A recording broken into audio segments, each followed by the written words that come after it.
एक बार त्रेता युग में कैलाशपति शिवजी और उनकी शक्ति माता सती पृथ्वी पर विचरण कर रहे थे। संयोगवश वे दोनों विचरण करते करते दंडक वन में आ पहुँचे, जहाँ अविनाशी भगवान श्री राम पिता के वचन का पालन करते हुए राज्य को त्याग कर तपस्वी वेश धारण कर अपने छोटे भ्राता लक्ष्मण सहित सीता जी के विरह में दुख से व्याकुल होकर क्रंदन करते हुए मानव लीला कर रहे थे।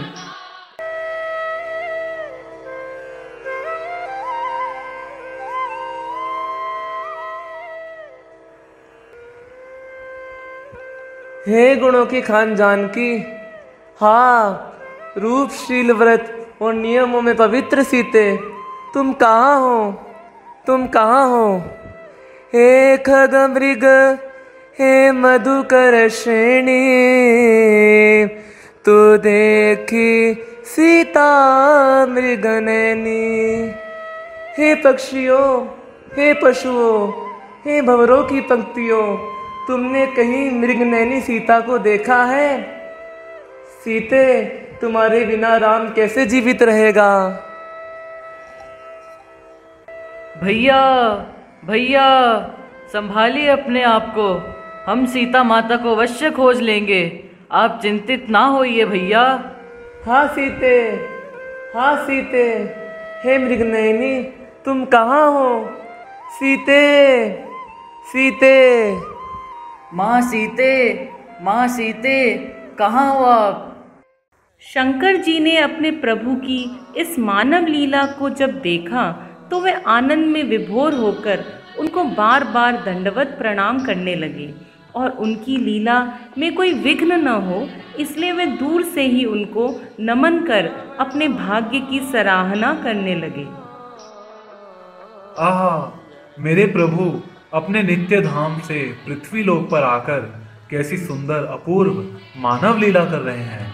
सेवक का साष्टांग प्रणाम ग्रहण करें। जय सचिदानंद, जय जग पावन। प्रभु इस दास पर कृपा दृष्टि बनाए रखना। माता सती कैलाशपति की सब बातें सुनकर शंका में पड़ गई और बोली, स्वामी, आप किसको दंडवत प्रणाम कर रहे हैं? आपको तो सारा जगत वंदना करता है। आप जगत के ईश्वर हैं। सभी देवता, मनुष्य, मुनि आपके चरणों में सिर नवाते हैं। फिर किस कारणवश आपने एक राजपुत्र को सच्चिदानंद पर ब्रह्म कहकर प्रणाम किया है? और उन दशरथ नंदन राम की शोभा देखकर आप इतने प्रेम मगन क्यों हो गए हैं, जो ब्रह्म सर्वव्यापक, माया रहित, अजन्मा, अगोचर, इच्छा रहित और भेद रहित है, और जिसे वेद भी नहीं जानते, क्या वह देह धारण करके मनुष्य हो सकता है और अज्ञानी पुरुषों की भांति अपनी स्त्री को खोजेगा? मेरे मन में प्रभु शंका हो रही है, यह दशरथ पुत्र राम है या फिर घट घट व्यापी राम?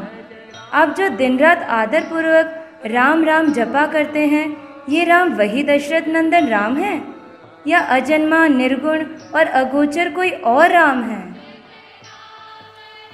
हे सती, सुनो, तुम्हारा स्त्री स्वभाव है, ऐसा संदेह मन में कभी ना रखना। ये वही मेरे इष्ट देव श्री रघुनाथ जी हैं, जिनका ज्ञानी, मुनि, योगी और सिद्ध निरंतर निर्मल चित्त से ध्यान करते हैं तथा वेद, पुराण और शास्त्र नेति नेति कहकर जिनकी कीर्ति का गान करते हैं। वही सर्वव्यापक समस्त ब्रह्मांडों के स्वामी, मायापति, नित्य परम स्वतंत्र ब्रह्म रूप भगवान श्री राम ने ही अपने भक्तों के हित के लिए रघुकुल के मणि रूप में अवतार लिया है। सगुण और निर्गुण में कुछ भी भेद नहीं है। मुनि, पुराण, पंडित और वेद सभी ऐसा कहते हैं कि जो निर्गुण, निराकार, अव्यक्त और अजन्मा है, वही भक्तों के प्रेमवश सगुण हो जाते हैं। यह दशरथ पुत्र राम ही मेरे आराध्य देव हैं, जो संपूर्ण ब्रह्मांडों के घट घट में व्याप रहे हैं। सच्चिदानंद भगवान के अप्राकृत आकार को वेदों में निराकार कहा जाता है। संसार का अज्ञानी मानव, जिनको इन जड़ नेत्रों से न देख पाने और न समझ पाने के कारण उसे निराकार निर्गुण बोल देता है। यद्यपि शिवजी ने बार बार समझाया, फिर भी सती के हृदय में उनका उपदेश नहीं समझ आया। तब महादेव जी मन में भगवान की माया को प्रबल जानकर मुस्कुराते हुए बोले, हे सती, जो तुम्हारे मन में बहुत संदेह है तो तुम जाकर अपने विवेक अनुसार परीक्षा ले लो। मैं यहीं वट की छाया में बैठकर तुम्हारी प्रतीक्षा करता हूँ। जो आज्ञा स्वामी। शिवजी ने मन में ऐसा अनुमान किया कि आज मेरी बात को समझने में असमर्थ होने के कारण दक्ष कन्या सती का अब कल्याण नहीं है। ऐसा मन में सोचकर शिवजी श्री हरि का नाम जपते हुए समाधिस्थ हो गए। होए सोई जो राम रच राखा, कू करी तर्क बढ़ावे शाखा। सती जी ने बहुत विचार कर सीता जी का रूप धारण कर श्री राम जी की परीक्षा लेने की सोची। अतः तुरंत उन्होंने सीता का रूप धारण कर वहीं गमन किया जहाँ श्री राम विरह व्याकुल होकर वन में विचरण कर रहे थे।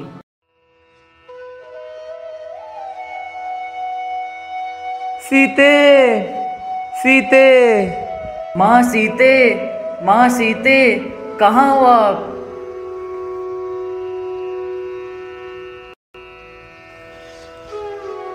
आप शिव संगिनी दक्ष कन्या को दशरथ पुत्र राम प्रणाम करता है। देवी, आज कैलाशपति शिवजी कहाँ है? आप यहाँ वन में अकेली कहाँ विचरण कर रही हैं? क्या हुआ देवी, आप मौन क्यों है?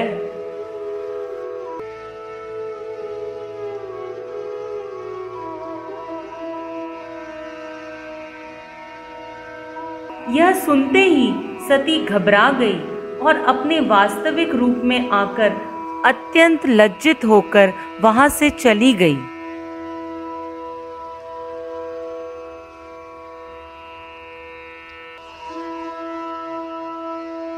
परीक्षा लेने के उपरांत अपने स्वामी शिवजी के पास जाते हुए सती मन ही मन विचार करने लगी,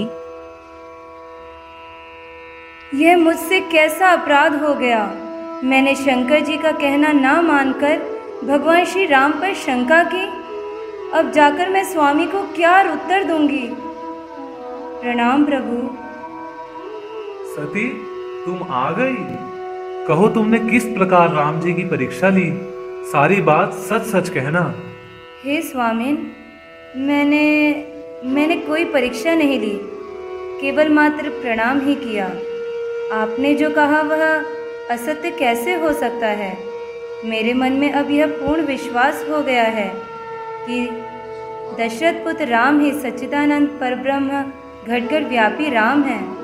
प्रभु, अब मेरे मन में कोई शंका नहीं है।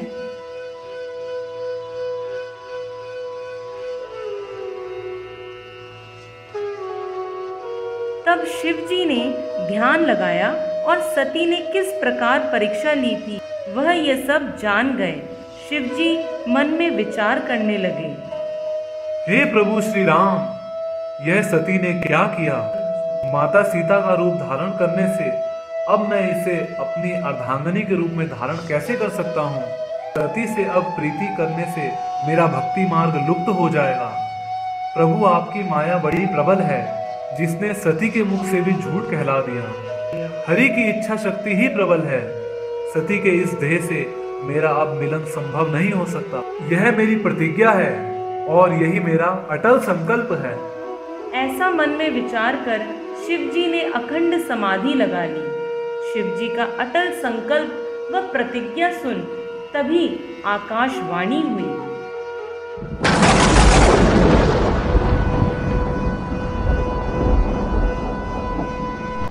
महेश, हे त्रिपुरारी, हे वैष्णव में अग्रगण्य, आपकी जय हो, जय हो। आपने भक्ति की अच्छी दृढ़ता दिखाई है। आपको छोड़कर दूसरा कौन ऐसी प्रतिज्ञा कर सकता है? आप धन्य हैं, धन्य हैं। आपकी जय हो, जय हो। यह कैसी आकाशवाणी है? स्वामी, आपने कौन सी प्रतिज्ञा ली है? कौन सा अटल संकल्प किया है? हे कृपालु, मुझे बताइए, आप मुझसे कुछ कहते क्यों नहीं? हाँ, समझ गई। आप सब जान गए हैं प्रभु, आप सब जान गए हैं। आपने अखंड समाधि लगा ली है। मैंने जो श्री रघुनाथ जी का अपमान किया और आपके वचनों पर अविश्वास किया, यह उसी का फल है, उसी का फल है प्रभु। हे प्रभु, यदि आप दीन दयालु दुख हरता है तो मैं हाथ जोड़कर विनती करती हूँ कि मेरी ये देह जल्दी ही छूट जाए। यदि मेरा शिव जी के चरणों में प्रेम है और मेरा यह व्रत मन, वचन और कर्म से सत्य है, तो हे श्री राम सुनिए और शीघ्र वह उपाय कीजिए जिससे मेरा मरण हो और यह पति परित्याग रूपी असह्य विपत्ति दूर हो जाए प्रभु, दूर हो जाए।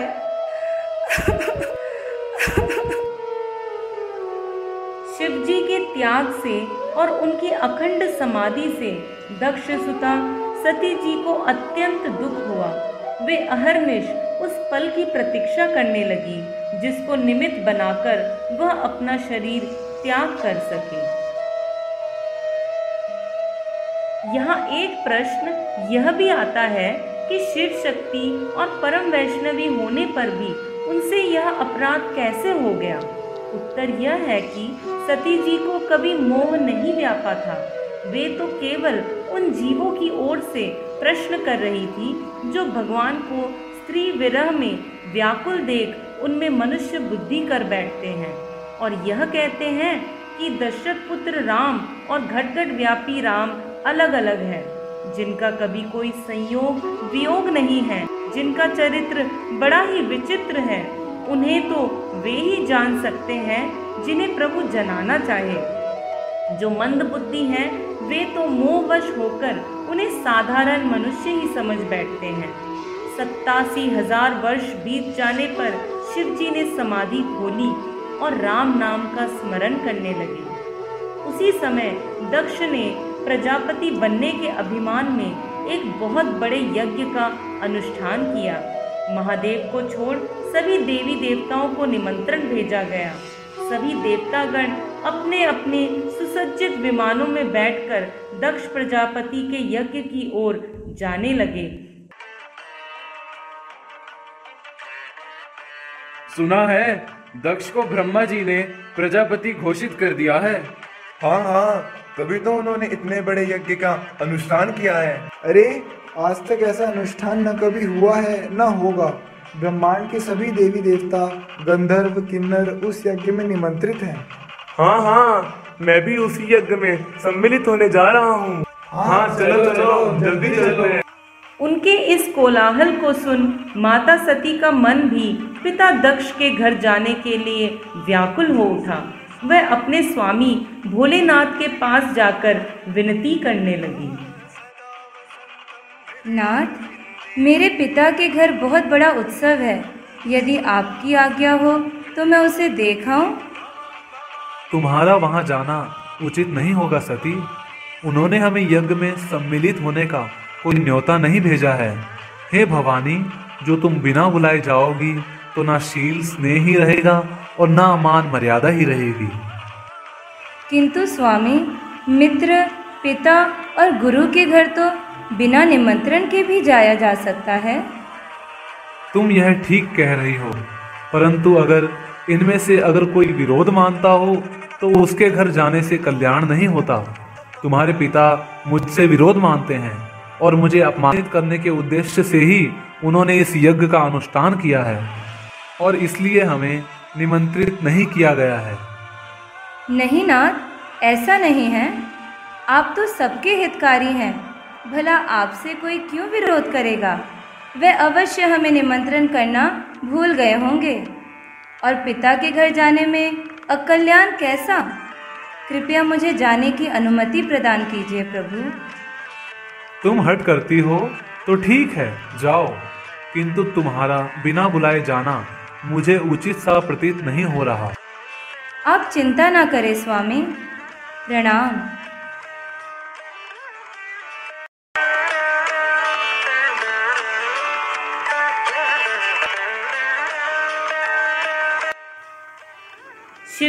बहुत प्रकार से सती को समझाया, पर होनहारवश सती के हृदय में कुछ भी बोध नहीं हुआ। भवानी जब पिता के घर पहुंची तब दक्ष के डर के मारे किसी ने उनकी आव भगत नहीं की। दक्ष ने तो कुछ कुशल तक नहीं पूछी, उल्टे मुंह फेर लिया। जब सती ने देखा कि यज्ञ में शिव जी का भाग नहीं दिया गया, तब अपने स्वामी का अपमान समझकर सती का हृदय जल उठा और उन्हें तुरंत शिव जी के वचनों का स्मरण हो आया। पिछला पति परित्याग का दुख उनके हृदय में उतना नहीं व्यापा था जितना महान दुख इस समय पति अपमान के कारण हुआ था। ओम भूर्भुवः स्वाहा तत्सवितुर्वरेण्यं भर्गो देवस्य धीमहि धियो यो नः प्रचोदयात्। ओम भूर्भुवः स्वाहा तत्सवितुर्वरेण्यं भर्गो देवस्य धीमहि धियो यो नः प्रचोदयात्। सती तुम यहाँ क्यों आई हो? क्या यज्ञ में विघ्न डालने आई हो?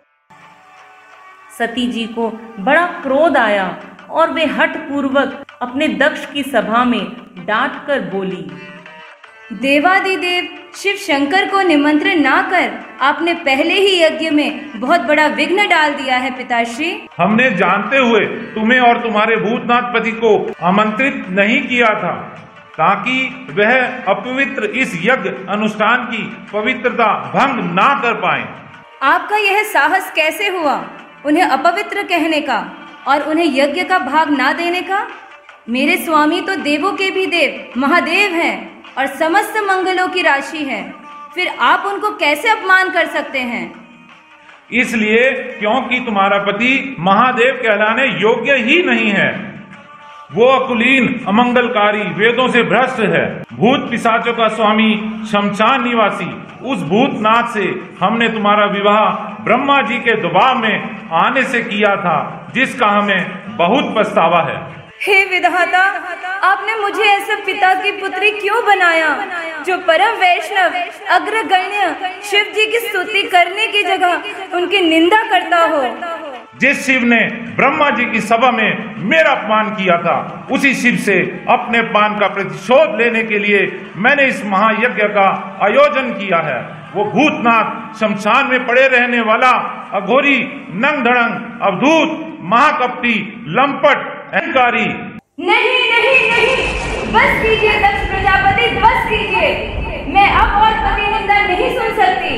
हे सभासदों और सब मुनीश्वरों सुनो, जिन लोगों ने यहाँ शिव जी की निंदा की या सुनी है उन सबको उसका कुफल अवश्य मिलेगा। जहाँ संत शिव जी और लक्ष्मीपति विष्णु भगवान की निंदा सुनी जाए, वहाँ ऐसी मर्यादा है कि यदि अपना वश चले तो उस निंदक की जीभ काट ले और नहीं तो कान मूंद के वहाँ से चले जाए। मेरे स्वामी महेश्वर संपूर्ण जगत के आत्मा है और सबका हित करने वाले हैं, और मेरा यह मन बुद्धि पिता उनकी निंदा करता है। बड़े दुख की बात है कि मेरा यह शरीर इसे अधम दक्ष के वीर से उत्पन्न हुआ है। हे स्वामी, आपके वचनों की अवज्ञा कर जो मैंने पाप किया है, अब मैं उसका प्रायश्चित करूंगी। अतः आपको हृदय में धारण करके इस शरीर को अब मैं तुरंत त्याग दूंगी। महज्ज्वलाय विद्महे अग्निदेवाय धीमहि तन्नो अग्नि प्रचोदयात्। हे कमल नयन भगवान श्री हरि, अगर मैंने मन वचन और कर्म से आपकी कभी भी आराधना की हो तो मेरा जन्म जन्म में शिव जी के चरणों में अनुराग रहे प्रभु, अनुराग रहे। हे नाथ, अपनी दासी को क्षमा करना प्रभु, क्षमा करना। सती ने देह त्याग करते समय भगवान श्री हरि से जो वर मांगा वह कालांतर में फलित हुआ।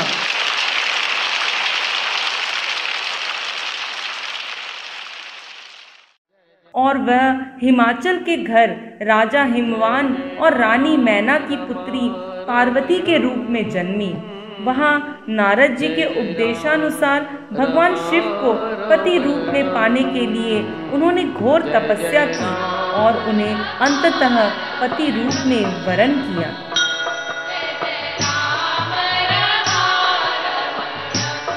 रमणं रमणं रमणं रमणं जय जय राम रमा रमणा जय जय राम रमा रमणा। श्रील भक्ति सिद्धांत सरस्वती कहते हैं कि वास्तविक भगवत भक्त गुरु वैष्णवों के अपमान को सहन नहीं करते हैं। सामर्थ्य होने पर सद्गुरु या शुद्ध वैष्णव की निंदा का शास्त्रीय युक्तियों द्वारा प्रतिरोध करना चाहिए, अन्यथा सामर्थ्य विहीन अवस्था में उस स्थान को तुरंत त्याग कर चले जाना चाहिए।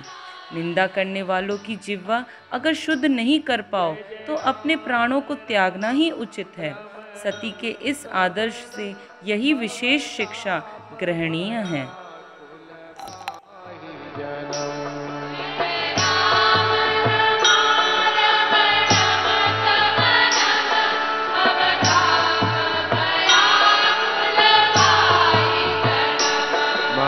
मंडल मंडन चारु तरुण त्रिपसायक चापन संगवरम